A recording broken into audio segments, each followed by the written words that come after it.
Well, the fallout continues tonight to our reporting on the crime stats cited by the provincial government when it announced the closure of the supervised drug consumption site in Chinatown last year.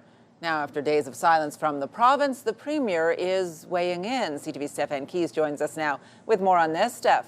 Patricia, the knowledge we obtained through a Freedom of Information request showed a much lower crime rate around the Somerset West Community Health Centre than what the province cited last year. The Premier is now pushing back, saying our reporting, quote, 100% wrong. But it turns out the province was using data from a much larger area when justifying the closure. Now, the numbers we obtained from police showed the crime rate in West Centretown, an area directly around the centre, was 14% higher than the city average. You can see it here.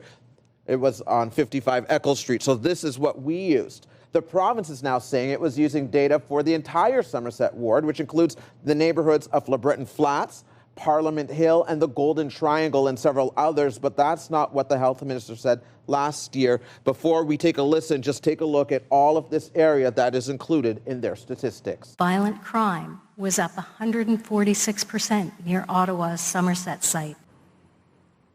At the time, the health minister also said crime near the site was 250% higher than the city average. But again, we now know that was for the entire ward, which includes many neighborhoods nowhere near the site. Still, the Premier is sticking by his government's use of the numbers. So we called the police down there. Their numbers were exactly the same as ours.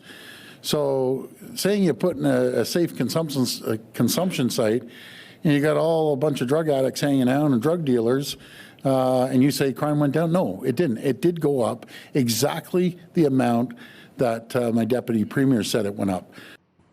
Last year, the province said it would be closing any sites within 200 meters of daycares or schools, which is why CTV Ottawa requested crime statistics for that specific area around the supervised drug consumption site. In a statement, Ottawa Councillor Ariel Troster responding to these latest developments, saying, quote, when Sylvia Jones spoke last year, she specifically said that the stats she cited were in the immediate vicinity of the Somerset West Community Health Centre site, which was misleading at best, outright lying at worst, end quote. The fiery exchange and numbers aside, the fact still remains that the province does not believe a supervised drug consumption site should be within 200 meters of a daycare or school. But some residents in the area told CTV this week that closing it has not helped. They believe public drug use has increased in plain view in front of children and their families.